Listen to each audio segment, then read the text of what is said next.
So, up next, we have a friend and just rock star here. Vidya Spandana is our afternoon keynote, and she will take our history and mythology theme to whole new places. Her strengths are many, but she has deep expertise in exploring the power of data science to address seemingly impossible problems. She has worked with the Ushahidi, a Nairobi-based social enterprise that leads open source data innovation globally. She's also served as a Presidential Innovation Fellow for Open Data at the White House. She's been an entrepreneur forever, a teen entrepreneur, and maybe that's how I first bonded with Vidya, is in that context. We weren't quite teenagers, but, you know, lifelong entrepreneurs.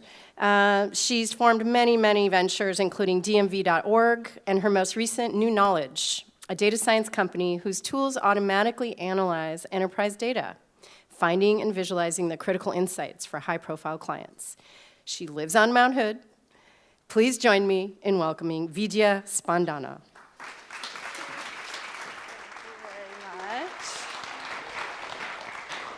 Hello, everyone. Let's make sure that I got this right. All right. It's great to see every one of you here and meet the few people that I've met over the lunch break. Before I step into my talk, I wanted to just acknowledge each and every one of you for the work that you've been doing or maybe considering doing, a path that you might want to take through life, a path that is dedicated and maybe committed even to the betterment of others, to society, for the environment. To meet all of you here in a small space and to talk with so many of you has been really life-affirming, comforting, especially in the times that we live in today.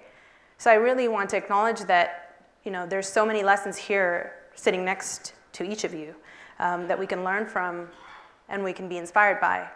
And this path of, walking towards a cause that might be more difficult than just getting a regular job somewhere. This path of social innovation, social impact, is not an easy path.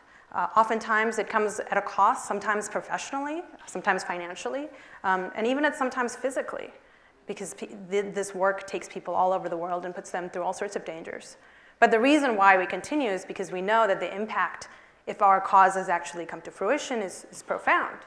But at the same time, if we make any mistakes, the outcomes could be just as devastating. And this opportunity for us to either go have this huge success and have this big, giant impact on other people versus creating harm even, because of the work that we're doing impacts people's lives in such a real way. We do have one choice that we can hold closely to us and realize that we're making this choice over and over again that does impact the outcome, that does make the odds of success higher. And this choice is central to the story that I want to tell you. Once upon a time, 3,000 years ago, there was a young prince. And this story is set in ancient India. This young prince is named Arjuna. This is a little rendering of Arjuna. He's a great warrior, arguably one of the greatest warriors in Indian mythology. There are a lot of people that make it their national pastime to argue which was he really the greatest, warrior of all time or not. But many people would agree he's the greatest. And one day he was faced with this challenge. Him and the entire kingdom was faced with this challenge of his evil cousins, 100 brothers that were out to destroy the kingdom and bring darkness upon all the people. And Arjuna, with his inspiration for good and to do the right thing, steps up and declares war in order to defeat the bad, evil cousins, and then hopefully save the kingdom from darkness. So he's inspired and ready to go to war, and he arrives on the battlefield. And this battle is known as the Kurukshetra battle. And the story happens in the Mahabharata, in case you're familiar with that. And Arjuna arrives on the battlefield, and things look a little bit different. He forgets his original inspiration, and he's faced with this huge battlefield. There are people on his side that he loves, that he's grown up with. And since the fighting army is his cousins, he's got people he knows on that side too. So he's there watching and seeing people that he loves on both sides, and a very high chance of his own death on that same battlefield. So he's paralyzed with fear. All he can think of is to run away, maybe just kind of skip out of town, save himself, maybe some of his family members, but at what cost? His entire kingdom would be lost to the evil cousins, the evil kings. He gets very close to making this choice that's driven by his own personal fears and personal desires. But luckily for him, he has a charioteer who's very special. His charioteer is an enlightened guide and teacher in the form of Krishna. And Krishna shows Arjuna the folly of his thinking. He shows him what the bigger picture is and helps him see that his own personal fears and his own personal desires are blinding him for the bigger cause that he was originally inspired to go join. And with the support of Krishna, Arjuna was able to, of course, defeat the evil and win and save the kingdom from darkness. And this is a very glamorous, exciting story, and there's so many things that happen in the middle. I've skimmed over a lot of the story. But the interesting thing is to consider that dilemma that Arjuna faces is a dilemma that we all face, actually, over and over again. We are all Arjunas. And what if every time we had a choice, when we were up on the battlefield, to decide to overcome our own personal fears and our own personal desires and stop doing good things just to feel good about ourselves, just to avoid some kind of danger, some kind of fears that we might have? There are a lot of different people in this room, and all of us are under that same umbrella, that same inspiration to do good, to make a difference, to make an impact. And there's something really exciting about that. There's something really energizing. Because if you think about why you even stepped on this cause, now if you're a student, why you might be drawn to this in the first place. What is it about your passions? Maybe it's you feel empathy for others. Maybe it's you just want to do what's right. Maybe you just need to respond, and you just feel this urge, this inspiration. That's what gets us on this path. But then we show up on our battlefields.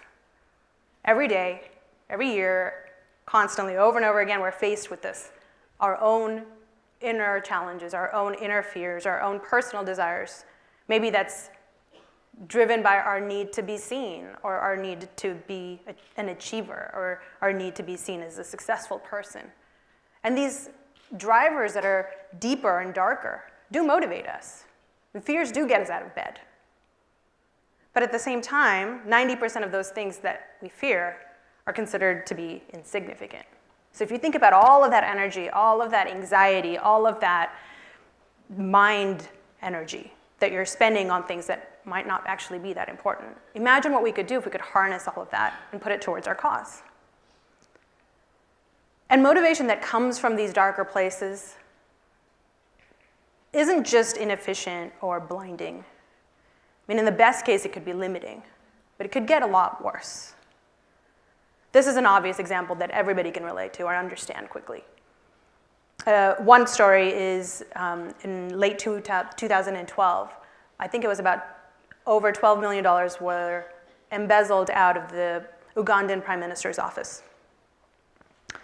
And once they discovered this, over 5 or 6 different donor countries, from the UK to Sweden, pulled out all of their funding overall to this country. And Uganda survives off of foreign aid. I think it's about 30% of their overall country's budget comes from foreign aid. So to have all these countries pull out and not support them in this way because of high-level corruption is devastating. And this is something that happens every single day in countries all over the world. 6 billion people every single day are living under high-level corruption in their countries.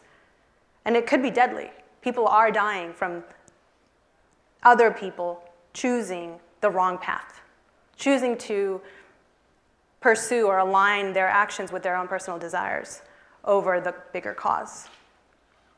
This is Arjuna's dilemma, and this is all of our dilemma. I mean, it's easy to see it in the context of corruption.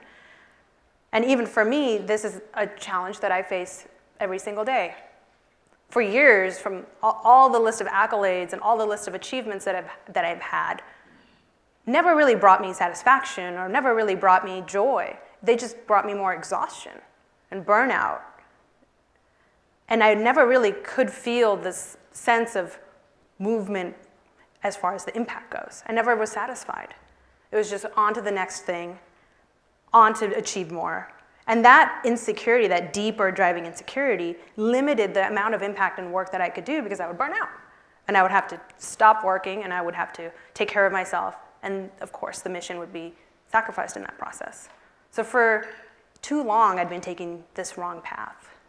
So these choices, or this choice, shows up over and over and over again in our lives, constantly.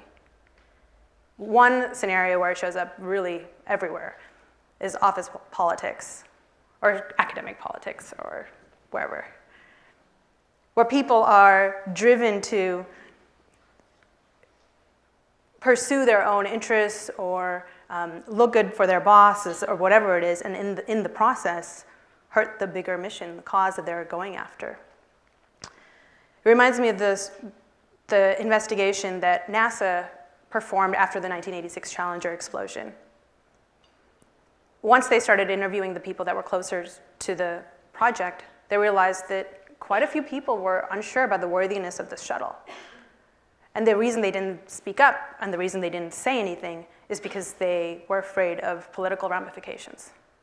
So if you can imagine the impact of something like that happening in offices all over the world, you can see that just a moment of thinking about why we're doing things, maybe making a conscious effort to question our motivations, would really do a lot.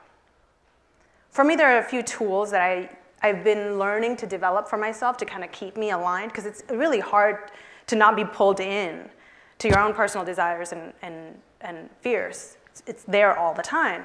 So for me, there's a few tools that I really sink into to try and anchor me. One is self-awareness.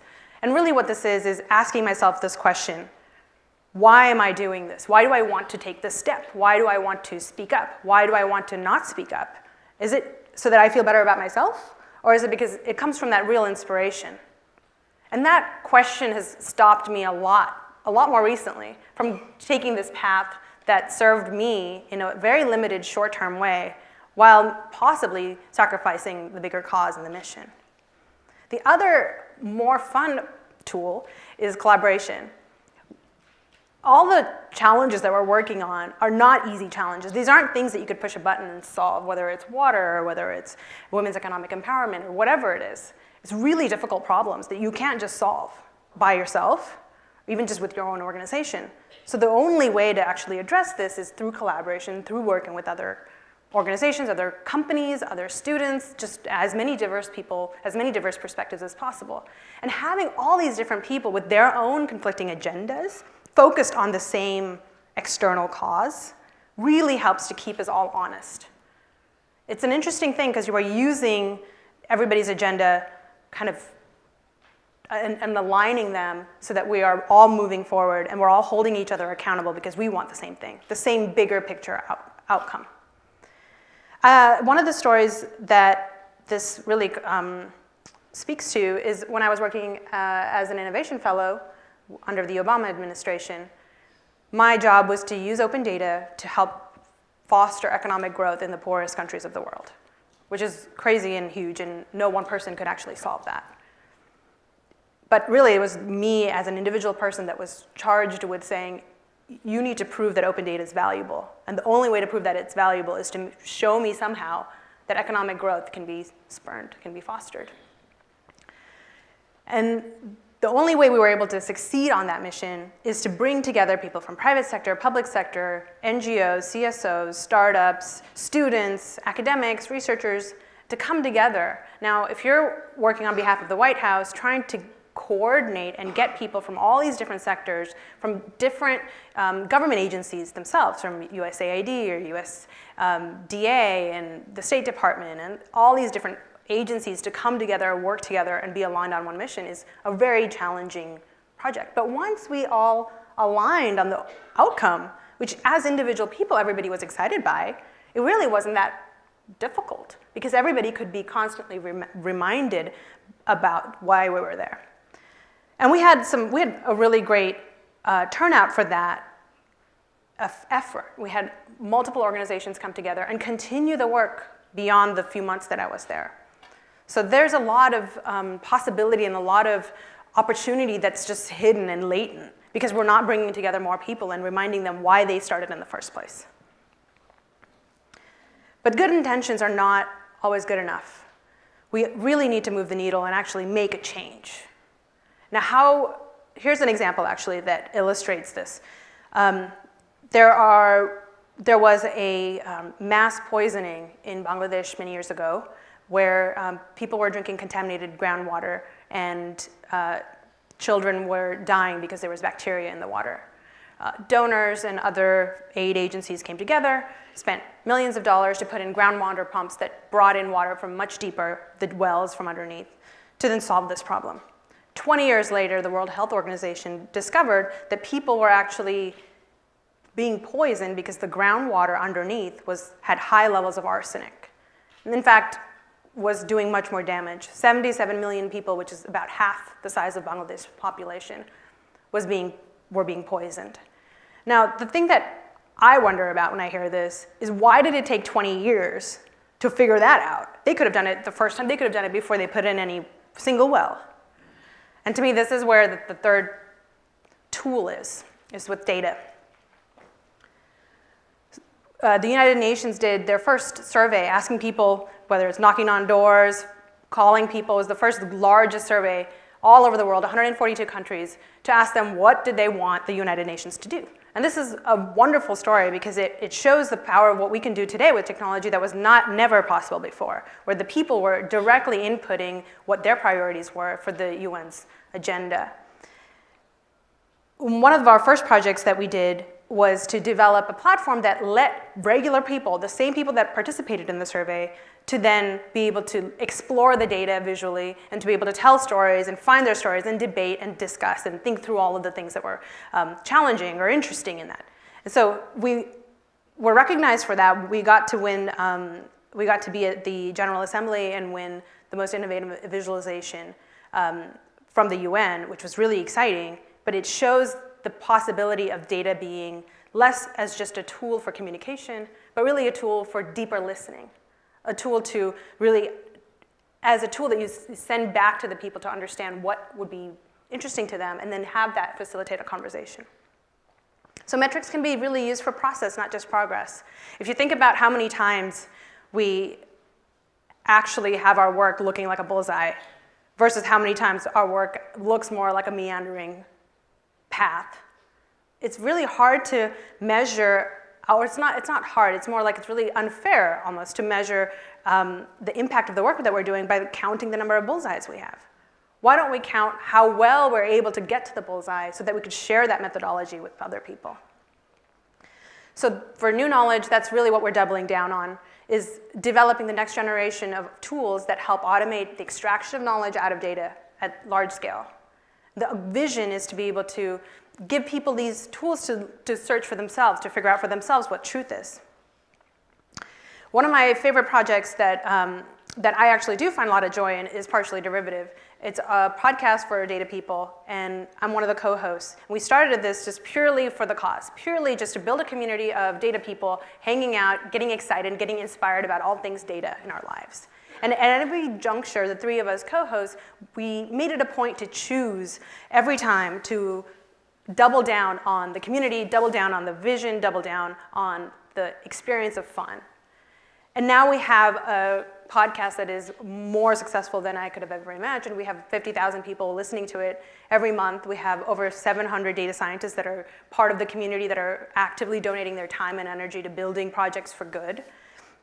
And it's a really cool reminder for me of how these 3 tools and this focus on choosing the right path actually works. And it's actually a lot more fun because you have more people involved, you're held more accountable, and the journey is a lot more enriching. So we need a guide, just like Arjuna had Krishna. And, that's fine. The first one was self-awareness, you know that.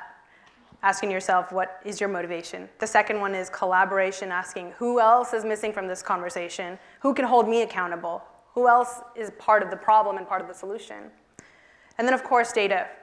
Will it move the needle?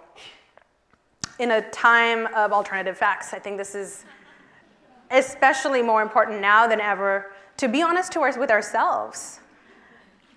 We must be vigilant and ask ourselves, are we doing this for the right reasons? Why am I not speaking up in this meeting? Why am I not creating an environment where people feel comfortable to speak up? Or how can I?